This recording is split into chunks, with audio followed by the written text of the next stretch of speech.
Bismillahirrahmanirrahim. Dear students, I am Zulfikar Ahmed from Government Emerson College, Multan, Department of Political Science and IR.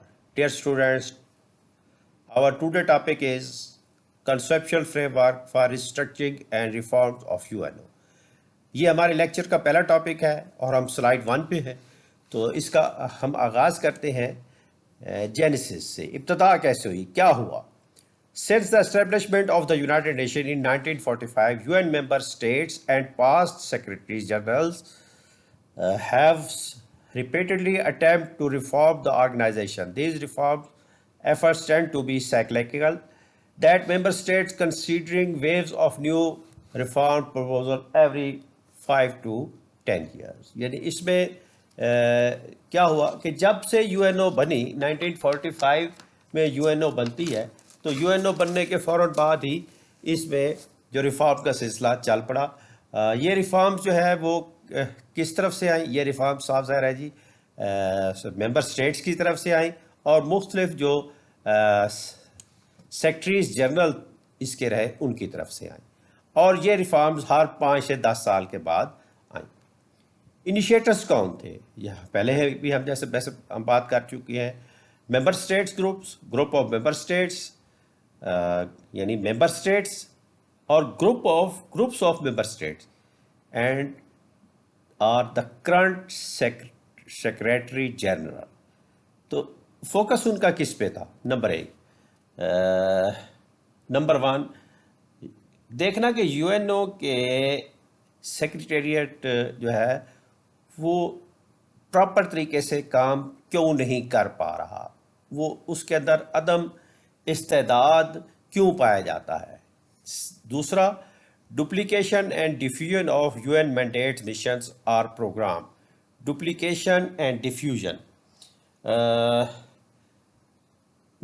You N O کا جو mandate system ہے یا اس کے mission یا اس کے جو پروگرام ہیں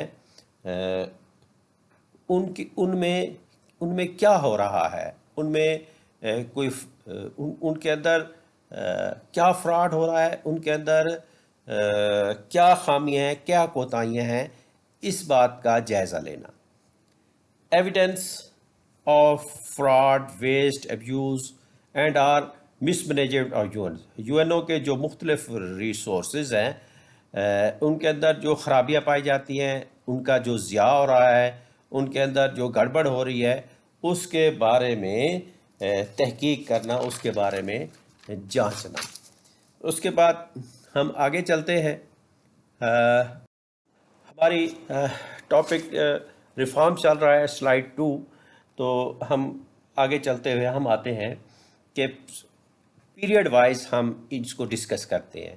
ان 1950 and 1960 in this area proposed form often reflected the political, economic and cultural climate of the time. کہ اس دور میں جو ریفارمز ہوئیں اس کا تعلق حالات، سیاست اور اس دور کے کلچر کے مطابق تھا. اس دور میں کیا تھا کہ اس دور میں ریاستیں یہ چاہ رہی تھیں، ممبر ریاستیں یہ چاہ رہی تھی کہ سیکورٹی کونسل، اکنامک کونسل اور سوشل کونسل کے ممبران کی تعداد جو ہے اس میں اضافہ کیا جائے. ان دا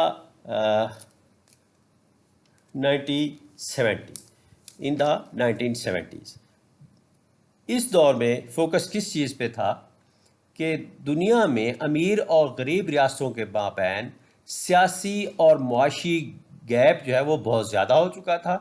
جنرل اسمبلی نے سفارشات مرتب کی کہ یو این او کے معاشی اور سیاسی پروگرام میں وسعت کی جائے.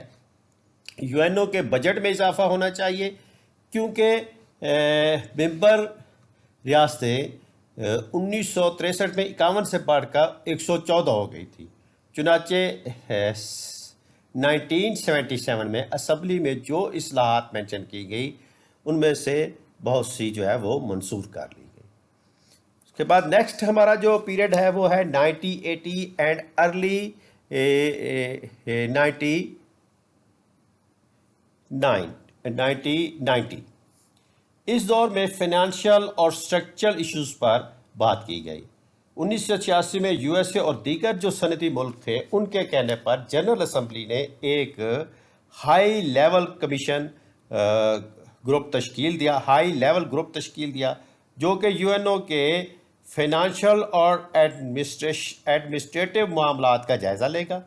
اس گروپ نے یو این او کی جنرل اسمبلی میں 71 تجاویز دی، جن میں ریوائز بجٹری پروسیس کا ذکر تھا، جس کے ذریعے اس بات کو یقینی بنایا جائے گا کہ یو این او کا بجٹ کنسنسس بیسڈ ہوگا۔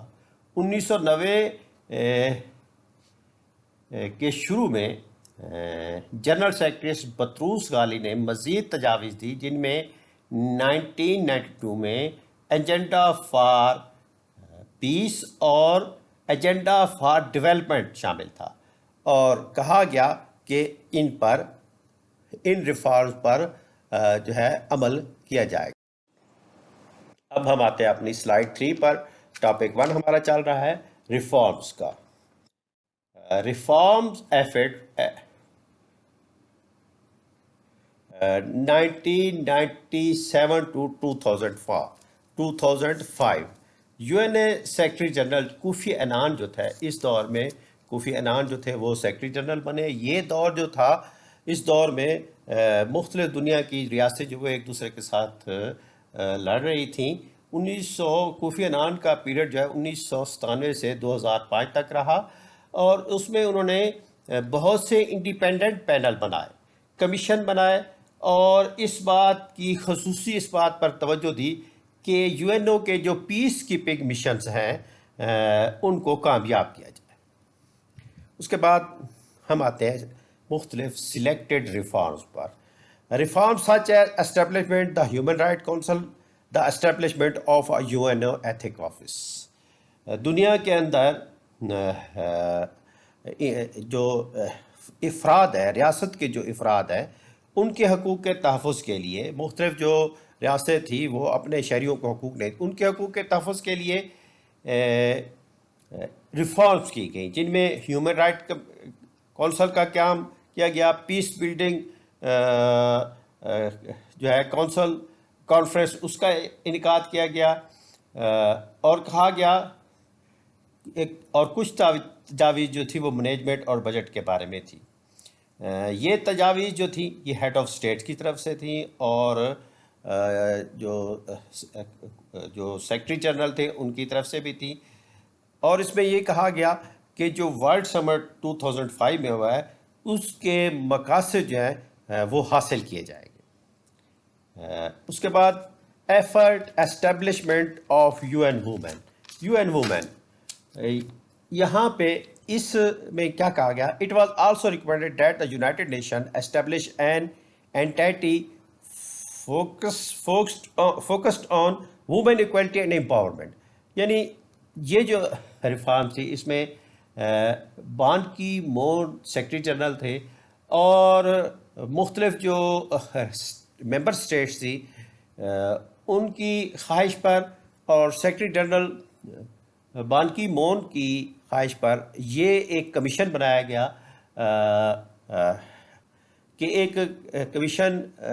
گیا، جس میں یہ کہا گیا کہ جو ممبر اسٹیٹس ہیں ان میں جینڈر ایکویلٹی کی بات کی جائے گی، اور مختلف جو ممبر اسٹیٹس ہیں جن میں عورتوں کو ان کے حقوق نہیں دی جائے وہاں پر عورتوں کو ان کے حقوق جو ہیں وہ بہم پہنچائے جائیں گے۔ اب ہم آتے ہیں اپنے سلائیڈ 4 پر۔ ٹاپک 1 ریفارمز کا چل رہا ہے۔ Over hall of justice system. On April 4, 2010, the General Assembly adopted a framework resolution to create a new system of international justice administration۔ اس میں کیا کیا گیا؟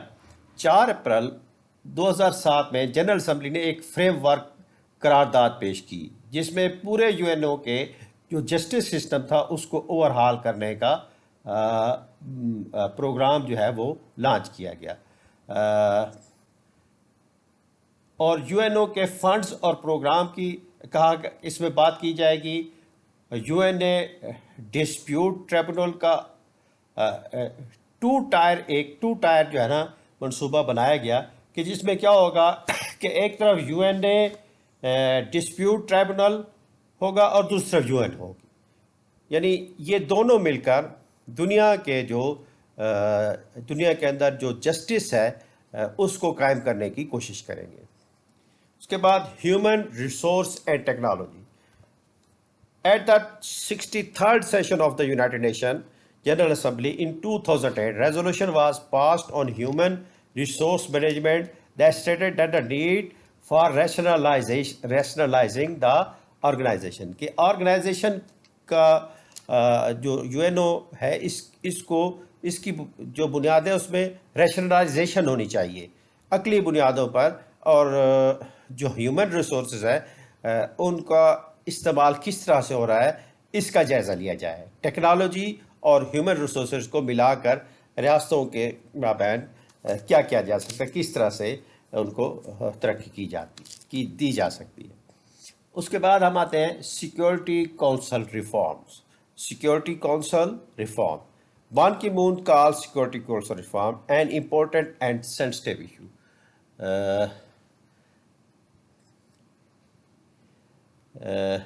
بان کی مون کے مطابق سیکورٹی کونسل میں ریفارم کا ایشو بہت اہم ہے، اور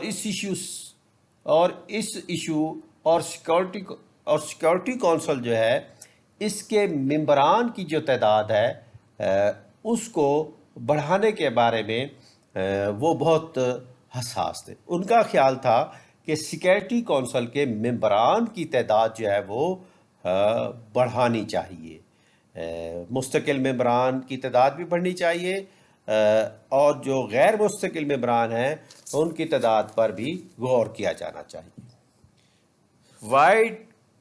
next U N A system wide coherence, یعنی 2005 کا جو سمٹ ہے اس میں کہا گیا کہ یو این او کے سسٹم میں زیادہ ہم آہنگی پیدا کرنے کے لیے یو این کے سسٹم اور اس کی جو آپریشنل ایکٹیویٹیز ہیں اس میں اضافہ کیا جائے گا۔ یو این او کا جو پروگرام ہے 2005 کے سمٹ کے مطابق ان میں زیادہ سے زیادہ بہتری لائی جائے گی۔ تو یہ ایک سمری تھی جو ہمارے ٹاپک جو ہم نے اپنے ٹاپک کے سلسلے میں پیش کی، مختصر سی کہ کس طرح سے یو این او کے اندر جو اس کا ریفارمز ہیں ان کے اندر کنسیپٹ کیا رہا، ان کا تصور کیا رہا۔ اس کے ساتھ ہی ہمارے لیکچر کا اینڈ ہوتا ہے۔ اللہ حافظ۔